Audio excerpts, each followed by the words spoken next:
नमस्कार, होमबीर टीवी भारत में स्वागत है। उत्तर प्रदेश की योगी सरकार मत्स्य पालन को आधुनिक तकनीक और डिजिटल सुविधाओं से जोड़ते हुए इस क्षेत्र को नई दिशा देने में जुटी है और राजधानी लखनऊ में मत्स्य मंत्री डॉक्टर संजय निषाद ने मत्स्य पालकों के लिए 7 नई योजनाओं के पोर्टल का शुभारंभ किया।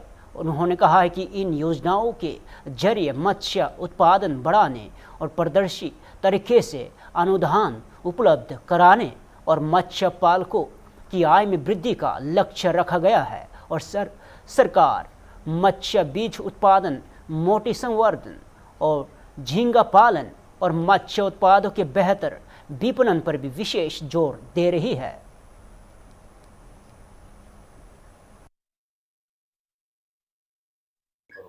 इलेक्ट्रॉनिक और प्रिंट सब के माध्यम से आप सब लोग बधाई देते हुए कि उत्तर प्रदेश सरकार मत्स्य विभाग के उत्पादन, मत्स्य विभाग से क्षेत्र से जुड़े हुए जितने भी इससे लाभार्थी हैं या इसमें व्यवसाय करना चाहते हैं और कर रहे हैं, इसके उत्तर प्रदेश की $1 ट्रिलियन इकोनॉमिक का जो लक्ष्य रखा है उसमें मेरा ग्रोथ रेट भी 27 है, थोड़ा और भी रहे और हम उसमें सहयोग कर सकें उत्तर प्रदेश के विकास में। उसके लिए हम लोग अब तक तो उत्तर प्रदेश 1 नंबर पर उत्पादन में था ही। अभी हम लोग चाहते हैं कि हम जो आत्मनिर्भर बने, हम दूसरे प्रदेश पर निर्भर थे, वहाँ से बीज लाते थे और हमारे लोग दूसरे प्रदेश और देश में जाके कमाने जाते थे, तो हम लोग चाहते हैं कि खुद यहाँ रोजगार के साधन बढ़ाए। उसमें पहला कि हमारे यहाँ के एक तो दक्षिणी भारत जाते थे मोती की खेती देखने, मोती देखने या मोती खरीदते थे तो पूछते थे कहाँ होगा, तो अभी हमारे यहाँ मोती की खेती शुरू हो गई अच्छे से, हमारे निगम में शुरू हुई जो प्राइवेट का। अब उनकी मोती की खेती अच्छे ढंग से हो जाए उनके लिए हम लोग अनुदान के रूप में आ रहे हैं। उसमें हम फेडरेशन, निगम और लाभार्थी को भी इसमें काम करना चाहता है। आज पोर्टल खोल के उनके आवेदन लिए जाएंगे और उनको डीबीटी के माध्यम से हम लोग पैसा देकर उनको काम कराएंगे। उसमें हमारी सरकार ने 3 करोड़ रुपये दिए हैं। तो आज भौगोलिक स्थिति को देखते हुए जो हमारी बाहर से मछली आती थी, हम देखने गए थे, तिलपिया साल में 4 बार ब्रीडिंग करती है। चाइना अकेले तिलपिया बेच के दुनिया में मछली के क्षेत्र में उत्पादन। तो मैं चाहता हूँ कि हमारा प्रदेश भी उसको उत्तर प्रदेश हो कि साल में 1 बार ब्रीडिंग करने वाली और 4 बार ब्रीडिंग करने वाली बहुत फास्ट ब्रीडिंग और चिकन टेस्ट की मछली है, वो उसके लिए दुनिया में लोग पसंद भी करते हैं। तो हम पहले उत्पादन करेंगे तो उसका पसंद भी आएगा और लोग उसके लिए हम अपने प्रदेश में भी और पूरे दूसरे देश में भी उसकी मार्केटिंग कर सकते हैं। तो नई प्रजाति के लोग कहीं दूसरे जगह से नहीं, हम चाहते हैं हमारे यहाँ उत्पादन होता है, उसकी टेक्नोलॉजी और उसकी सब व्यवस्था देकर ऐसे का लगा रहे हैं हम लोग। बाकी हमारे यहाँ जो उत्पादन के लिए जो बताया ना कि झींगा जो था, झींगे के लिए हम लोग अब दूसरे प्रदेश से आता था, हम चाहते हैं कि यही प्रदेश से हो तो ताज़ा होगा, क्योंकि मत्स्य विभाग हमेशा ये प्रोटीन भोजन, इसके लिए हमारी जो आय रोजगार के साधन है, हमारे राजस्व की वृद्धि में भी है, उसमें हम लोग चाहते हैं कि इस काम का हो। और अभी हाई टेक जो आपने कहा डिजिटल, हम लोग डिजिटल करेंगे तो उनको सुविधा होगी कि कौन पोखरे में क्या दिक्कत है, कितने उनके यहाँ विकसित हैं, अर्ध विकसित हैं या अविकसित हैं, उनकी स्थिति क्या है और हम इस उत्पादन में क्या क्या संभावनाएं कहाँ हैं, तो हम टेक्नोलॉजी का भी इस्तेमाल उसमें करेंगे। उसके लिए हमारी सरकार ने पैसा दिया है, उसकी मैपिंग वगैरह कराएंगे, सभी साधन रहा है। पता चला कि जिस क्षेत्र में है, दूर दूर के है, जंगल में है, गांव में है और उनको सूचना आदान प्रदान होने में बहुत टाइम लग जाता है, तो इमीडिएट उसकी समस्या है। जब रात में मछली मरेगी तो रात में बटन दबा देगा, बता देगा, हमारे लोग यहाँ से तो उसकी मदद कर देंगे। उसको मार्केटिंग करना होगा तो एक ही बार नहीं, पता चले एक ही बार हार्वेस्टिंग कर देता है उन्हें। वन नेशन वन इलेक्शन को लेकर उत्तर प्रदेश विधानसभा अध्यक्ष सतीश महाना ने प्रधानमंत्री नरेंद्र मोदी की पहल का समर्थन किया है। उन्होंने कहा है कि वर्तमान व्यवस्था में स्थायी निकाय, विधानसभा और लोकसभा के चुनाव अलग अलग समय पर होने से बार बार आचार संहिता लागू होती है, जिससे विकास कार्य प्रभावित होते हैं और सरकारी संसाधनों पर अतिरिक्त बोझ पड़ता है। महाना ने कहा है कि हर 5 साल में एक साथ चुनाव कराने से समय और धन दोनों की बचत होगी और प्रशासनिक कार्यों में तेजी आएगी और शासन प्रशासन अधिक प्रभावी ढंग से काम कर सकेगा। ये वन नेशन वन इलेक्शन इस देश के हित में माननीय प्रधानमंत्री जी का एक विजन है। हम राजनीतिक क्षेत्र में काम करते हैं, हमने देखा कि 5 साल के लिए जिस समय सरकार चुनी जाती है तो उस 5 साल में लगभग 8 से 10 चुनाव होते हैं, चाहे वो ग्राम पंचायतों के हों, चाहे वो जिला पंचायत के हों, चाहे वो नगर निगम के हों, चाहे वो MLC के हों, चाहे वो कैंटोनमेंट बोर्ड के हों, वो विभिन्न चुनाव MLA MP के तो हैं ही। और जिस समय एक भी चुनाव आचार संहिता लगती है तो महीना 1.5 महीने के लिए लगती है। जिसमें पिछली बार लोकसभा विधानसभा के चुनाव में लगभग 61 दिन विधानसभा का आचार संहिता लगी रही। तो ऐसे में काम बाधित होते हैं और रोज रोज की गवर्नमेंट की मशीनरी इन कामों के लिए लगती है। तो ऐसे में अगर इस देश में 5 साल में सारे चुनाव हो जाएं एक बार, तो उसमें लोगों का भी पैसा बचेगा, काम करने की एफिशिएंसी भी बचेगी और जनहित के अंतर्गत यह निर्णय है। फिर उसको फेडरल स्ट्रक्चर की बात करते हैं। फेडरल स्ट्रक्चर का जो अपना स्वरूप है उसमें वन नेशन वन इलेक्शन की भी बाधा नहीं है। वन नेशन वन इलेक्शन में किसी स्टेट के अधिकार नहीं लिए जा रहे या कि गवर्नमेंट ऑफ इंडिया को कोई अधिकार ज़्यादा नहीं दिए जा रहे। जो जनता की समस्याएं आज हम देखते हैं कि आम व्यक्ति जिस समय जनता के बीच में जाता है, चाहे वो सांसद ही हो चाहे विधायक हो, आदमी जनता की सीधी जुड़ी समस्याओं के बारे में उससे चर्चा करता है। तो जिस समय एक साथ चुनाव होंगे तो ये पता होगा कि कौन सा काम किसका है। आज के दिनों में जिस समय मैं JPC में गया था, मैंने JPC के कुछ सदस्यों से ये जिज्ञासा जाहिर करी थी कि जिस समय लोकसभा के चुनाव होते हैं तो लोकसभा का जो प्रत्याशी होता है सोचता है विधानसभा के पहले हो जाएं या बाद में हो जाएं ताकि हमारे को कठिनाई ना हो। विधानसभा के चुनाव होते हैं तो सोचते हैं नगर निगम के और पंचायत के पहले हो जाएं या बाद में हो जाए, जो जिसको सूट करता है उस हिसाब से। तो उसमें व्यक्तिगत सूट के हिसाब से, व्यक्तिगत सुविधा के हिसाब से चुनाव नहीं होंगे, राष्ट्र हित में चुनाव होंगे और जनता के हित में चुनाव होंगे। वन नेशन वन इलेक्शन की परिकल्पना भारत के माननीय यशस्वी प्रधानमंत्री श्रीमान नरेंद्र मोदी जी की भारत की जनता के हित में, राष्ट्र के हित में और विकास के हित में। हैदराबाद के एक स्कूल में कथित तौर पर छात्रों से कलमा पढ़वाने के विवाद पर बीजेपी नेता N. रामचंद्र राव ने राज्य सरकार से सख्त कार्रवाई की मांग की है और उन्होंने कहा कि यहाँ कोई अलग थलग घटना नहीं है बल्कि एक बड़ी साजिश का हिस्सा है। और राव ने आरोप लगाया है कि सिर्फ संबंधित शिक्षक को हटाना पर्याप्त नहीं है बल्कि स्कूल प्रबंधन के खिलाफ भी कार्रवाई होनी चाहिए। उन्होंने यह भी दावा किया है कि शहर के कुछ अन्य स्कूलों में भी धार्मिक आस्थाओं से जुड़े ऐसे मामले सामने आते रहे हैं। The incident which occurred in Success School in Saidabad, Hyderabad, is a shocking incident. The 2 Hindu students were asked to write kalma in their books, and which was brought to the notice of the parents, and parents had the courage to report it. This is a serious issue where the government must step in without going for appeasement, take action against the management of the school. This is nothing but, you can't see it as an isolated case. It is a design, a larger design to convert people. And I feel the termination of the teacher who did this by the management is not sufficient. The government should take action against the school management. It is not only this school. I say this is not an isolated incident. These incidents are happening in Hyderabad city, several places. In many Christian missionary schools, the students are not allowed to put bindi. In the same way, in these schools where it is run by people with MAM backing, they are trying to convert the students by this type of activity. The government should step in now, take action against such schools and make inquiry wherever such incidents are happening.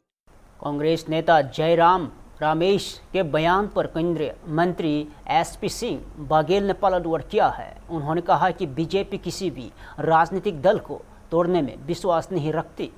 उनके मुताबिक प्रधानमंत्री नरेंद्र मोदी की नीतियों, सिद्धांतों और vision से प्रभावित होकर लोग स्वेच्छा से बीजेपी से जुड़ रहे हैं। वही राम मंदिर मामले में बघेल ने कहा है कि SIT जांच जारी है और कई लोगों से पूछताछ हो चुकी है और कुछ आरोपी जेल में भी भेजे जा चुके हैं।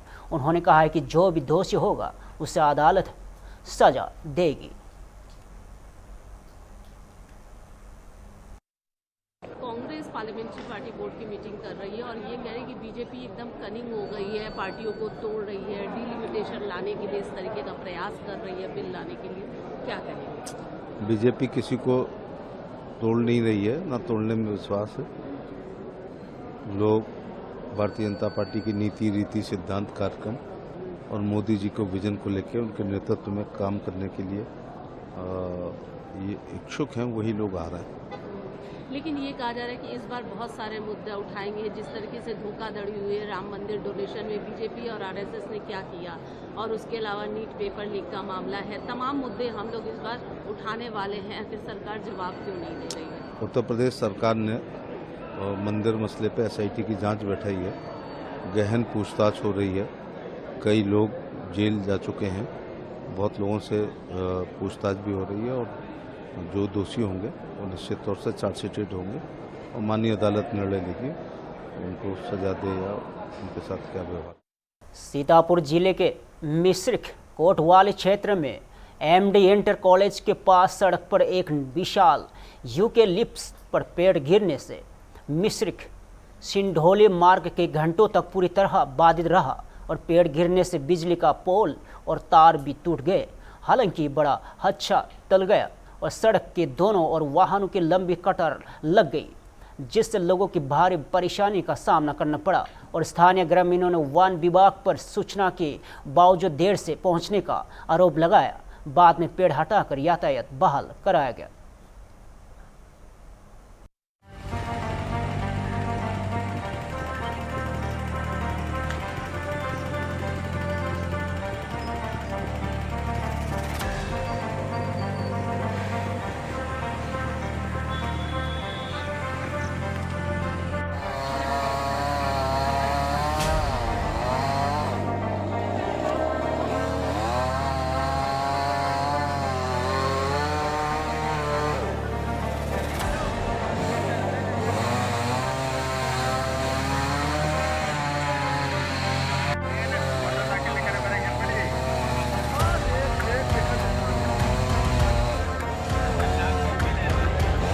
से सिधौली मार्ग पे लौटा पेड़।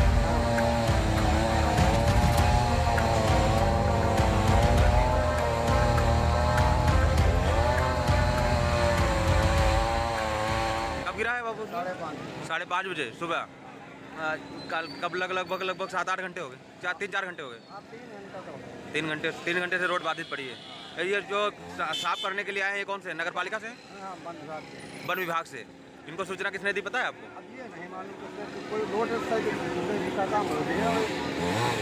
अच्छा, अभी आपको ये जानकारी नहीं है कि किसने?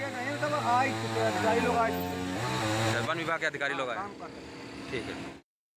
भारत संचार निगम लिमिटेड यानी बीएसएनएल के पुनरुद्धार और कर्मचारियों की लंबित मांगों को लेकर राजधानी लखनऊ में भारतीय दूरसंचार मंच के बड़ा मुद्दा उठाया है और केसरबाग स्थित मनोरंजन क्लब में आयोजित प्रेस वार्ता में मंच के पदाधिकारियों ने चेतावनी दी है कि यदि कर्मचारियों की नियोजित मांगों पर जल्द निर्णय नहीं लिया गया तो देशव्यापी आंदोलन शुरू किया जाएगा। मंच ने बीएसएनएल को देश की सामरिक सुरक्षा और ग्रामीण संचार व्यवस्था की रीढ़ बताते हुए सरकार से कंपनी को मजबूत करने के लिए ठोस कदम उठाने की मांग की। क्या कुछ प्रमुख मांगे हैं, सारा सब बता दीजिए सर। क्या क्यों प्रेस वार्ता का कारण क्या है, थोड़ा सा? आज की इस प्रेस वार्ता का मुख्य कारण है बीएसएनएल में नॉन एग्जीक्यूटिव और ग्रुप बी ऑफिसर्स के साथ किए जा रहे भेदभाव को लेकर भारतीय दूरसंचार मंच ने पूरे देश में एक राष्ट्रव्यापी कार्यक्रम का प्रोग्राम बनाया है, जिसका अभी हम लोगों ने पहले क्रमशः डेट वाइज जिक्र किया था। उसी क्रम में आज 15 तारीख को पूरे देश में प्रेस कॉन्फ्रेंस रख के हमने अपने मीडिया बंधुओं से अनुरोध करना चाहा है कि हमारे बीएसएनएल की जो जायज मांगे, जैसे पे, प्रमोशन और पेंशन, तो छोटे छोटे बहुत से मांगे हैं कर्मचारियों की डिमांड्स है, लेकिन जो मुख्य मांगे हैं वे प्रमोशन और पेंशन, इनको लेकर भारत सरकार को जगाना, बीएसएनएल कारपोरेट ऑफिस जो हमारा नीति निर्धारण करने की स्टेज है उसको जगाना जैसे कार्य में हम लगे। यह कार्य हमारे लिए इसलिए भी आवश्यक है कि हमारे इस बीएसएनएल कंपनी में डेपुटेशन पर काम कर रहे अधिकारियों के लिए किसी भी प्रकार की कोई अफोर्डेबिलिटी क्लास लागू नहीं है। हम भारत सरकार से ये पूछना चाहते हैं कि एक ही कंपनी में अफोर्डेबिलिटी क्लास जब लागू है और कंपनी पर लागू है, तो कंपनी एक वर्ग को कैसे सारी सुविधाएं दे रही है, और जो दूसरा वर्ग हमारा है नॉन एग्जीक्यूटिव और ग्रुप ए ऑफिसर्स का, वो उससे महरूम है। सरकार के पास और बीएसएनएल का जो टॉप मैनेजमेंट है, हमारी इस बात का जवाब किसी के पास नहीं है कि अफोर्डेबिलिटी क्लास जो कि एम्प्लॉयर पे लागू होता है वो सबके लिए एक समान होना चाहिए। लेकिन बीएसएनएल में दो भाव रखे गए। डेपुटेशन पर काम करने वाले अधिकारियों को सारी सुविधाएं दी जा रही है, उनको पे भी दी जा रही है, उनका प्रमोशन भी समय अनुसार किया जा रहा है, उनको टीए डीए पर्सन अलाउंसेस का भी भुगतान समय से किया जा रहा है। पेंशन की सुविधा के लिए जैसे हमारे भी साथियों ने बताया कि इस बीएसएनएल में 2 टाइप्स ऑफ एम्प्लॉय काम करते हैं, बल्कि आप इसको इस तरह कहें 3 टाइप्स। एक जो बीएसएनएल से में डेपुटेशन पर काम कर रहे हैं, दूसरे जो बीएसएनएल में ऑप्शन देकर आए डीओटी से, और तीसरे जो बीएसएनएल में रिक्रूटी है। इन तीनों के लिए बीएसएनएल का प्रबंधन यानी दिल्ली हेडक्वार्टर ने अलग अलग नियमावली बना ली।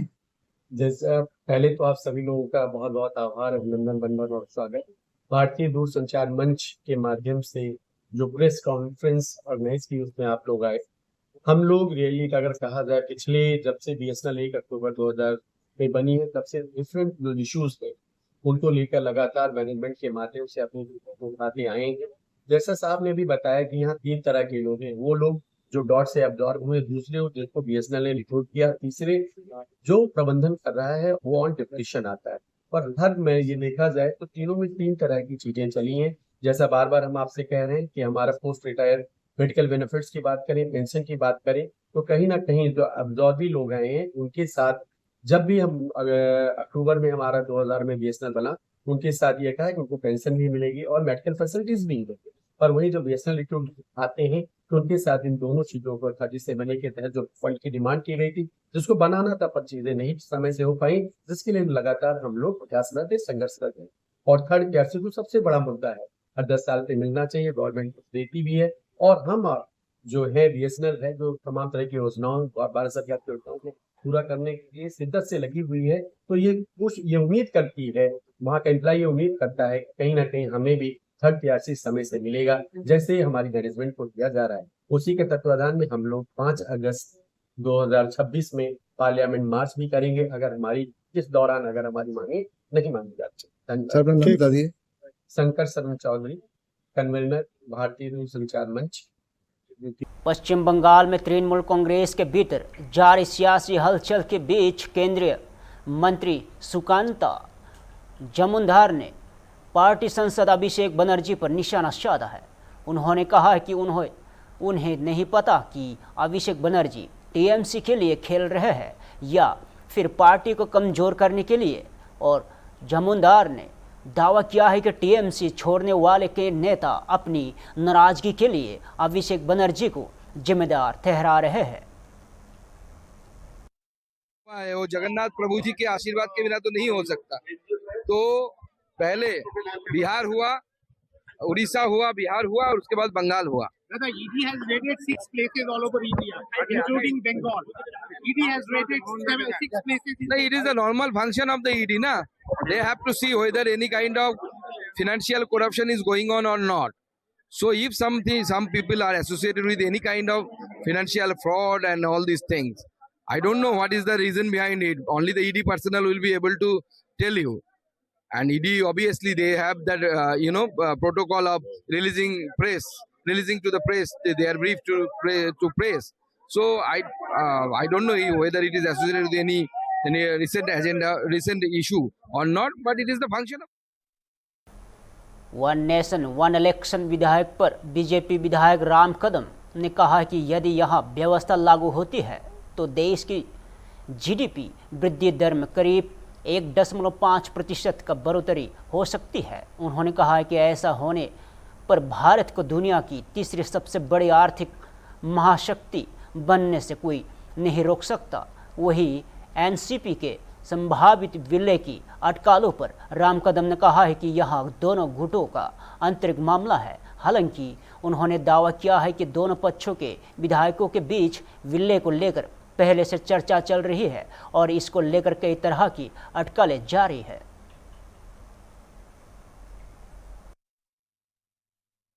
पार्लियामेंट सेशन में इस बार जो वन नेशन वन इलेक्शन का बिल है वो पेश हो सकता है। उसको लेके इलेक्शन कमीशन ने कहा है कि 6 महीने का टाइम लगेगा और 2028 के जो चुनाव होंगे वो हो सकते हैं वन नेशन वन इलेक्शन के जरिए।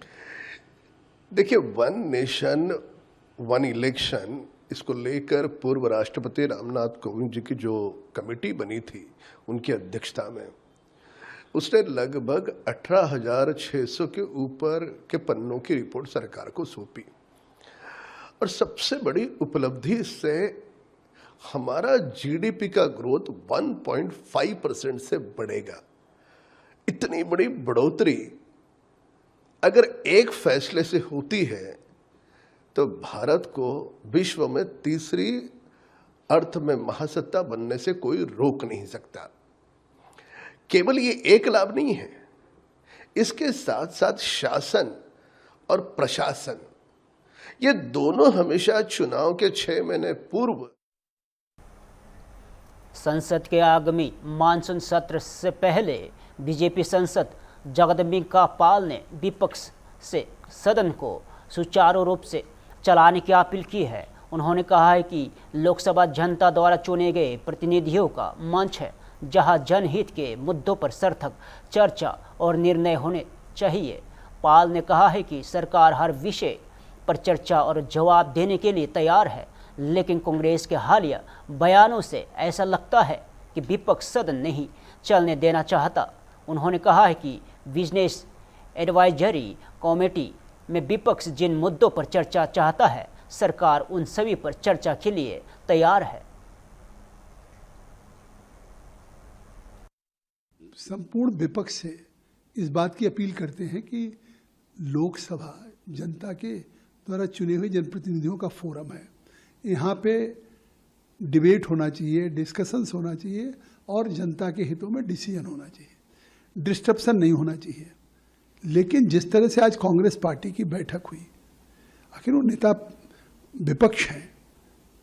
इसके बाद जब ऑल पार्टी मीटिंग 19 तारीख को है, सदन हर बात का जवाब देने के लिए तैयार है, लेकिन जिस तरीके से कांग्रेस का आज बयान आ रहा है तो वो सदन नहीं चलने देना चाहते। हर बार सदन में जहाँ पे डिस्कशन या डिबेट हो वहाँ डिस्ट्रप्शन करते हैं। तो आखिर सदन देश की जनता की भावनाओं को प्रतिबिंबित करने वाला है। नेता प्रतिपक्ष अभी तक विदेश में थे, कहाँ थे किसी को जानकारी नहीं। आएंगे बिजनेस एडवाइजरी कमेटी। फिलहाल के लिए इतना ही। ताज़ा खबर देखते रहिए हम टीवी भारत।